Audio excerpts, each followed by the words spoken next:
brilliant thinking people or enslaved zombies and hypocrites? Good evening and welcome to SHTF411.com radio. I'm Sancho Riley Jones coming to you live from somewhere in the universe. This is Wednesday, November 17th, 2010. Tonight we'll be joined by Mr. Paul Smith, a retired U.S. Army major. He served 7 years in the government's remote viewing, psychic espionage program at Fort Meade, Maryland. He is one of only a handful of government personnel to be personally trained in coordinate remote viewing, CRV for short, by Ingo Swann. He was the primary author of the government's remote viewing program, CRV Training Manual, and served as theory instructor for new CRV trainee personnel. Mr. Smith is also the author of the book, Reading the Enemy's Mind, Inside Stargate, America's Psychic Espionage Program. You can learn more about Mr. Paul Smith and purchase his book at his website, rviewer.com. That is rviewer.com, rviewer.com. Tonight's show will be broken down into two segments. The first segment will be an hour interview with Paul Smith, followed by up to a second full hour of open lines. The call-in number to tonight's show is 760-542-3929. Again, that's 760-542-3929.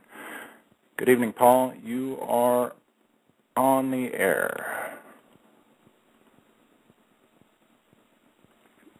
Hello?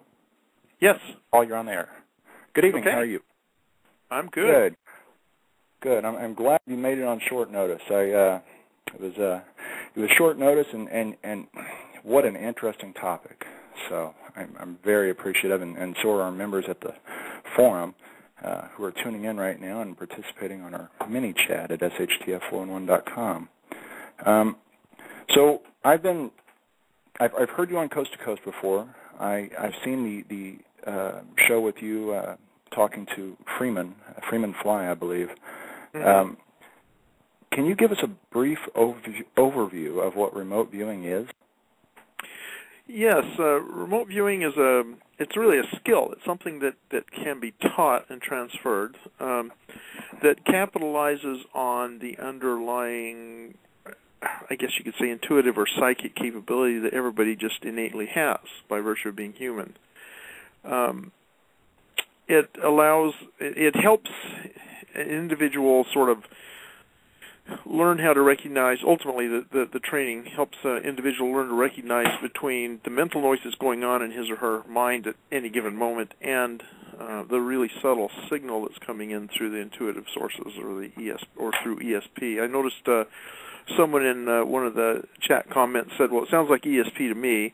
And it really is. Remote viewing is just a means of accessing the ESP capability that each of us has.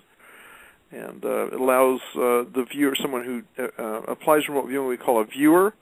It allows the viewer to perceive a location, an event, a person that is distant from him or her, either like on the other side of the planet or inside a sealed room or maybe an image inside a sealed envelope, or even distant in time into the past, and with certain limitations into the future. Now, is it a honing of people say, oh, I've got a sixth sense and I felt it coming or I knew something was coming. Is it a honing of that ability or is it something different? Well, it's an application of that ability, I guess would be the best to say, and there might be some honing that gets involved as well. Most people who pay any attention at all to their experiences probably have, at one time or another, had one of those sort of sixth sense sort of experiences. They've just known who's on the other end of the phone when a phone call comes in, or they've had some alert or some dream or something when someone that was close to them had a problem or was under stress or been injured, something like that. Or who knows, any myriad of other kinds of things.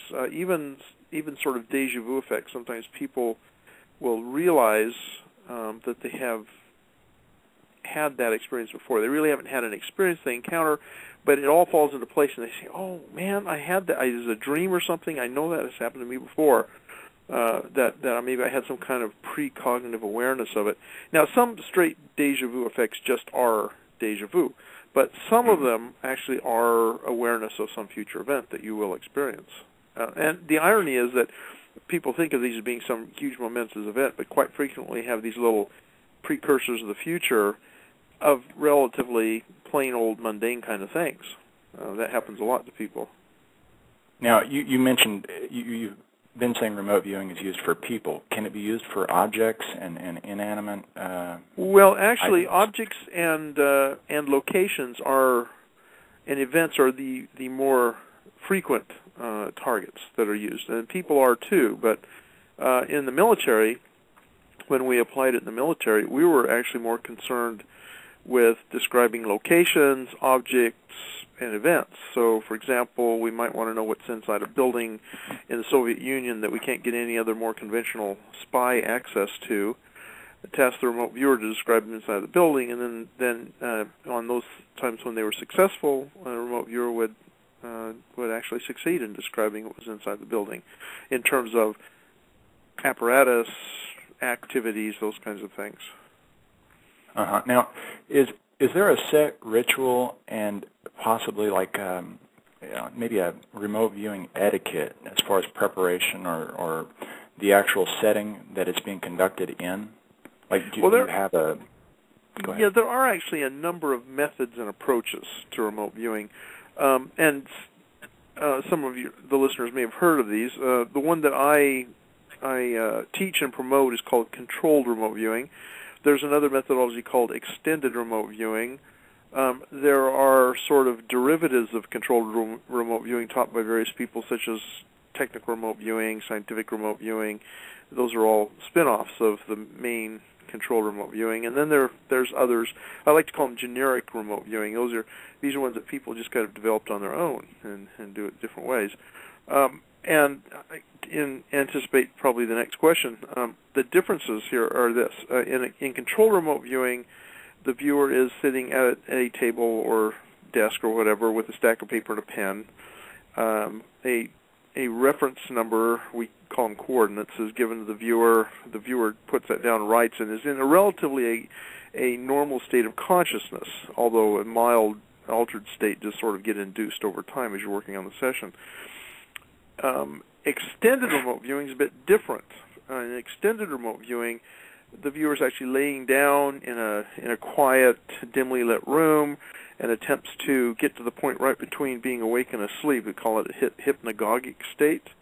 The viewer tries to establish that with the idea that then the data can come in more easily when the brain is less active, at least in terms of our analytical everyday kind of behavior. And so you can see those are kind of different modes or methods of doing remote viewing, but the goal is the same, to allow a human to perceive through non-sensory means. Even though it involves some kind of perceptual process, it does not involve the direct senses to perceive information or experience location outside of where they, in theory, ought to be able to do it according to standard physical science. Is this a right brain, left brain scenario? You mentioned having to get in a quasi, almost, I want to say, trance state. Is it a right brain issue? I've heard a lot of talk about.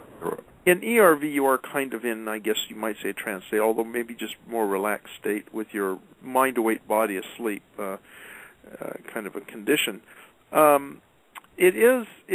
Obviously anything we do involves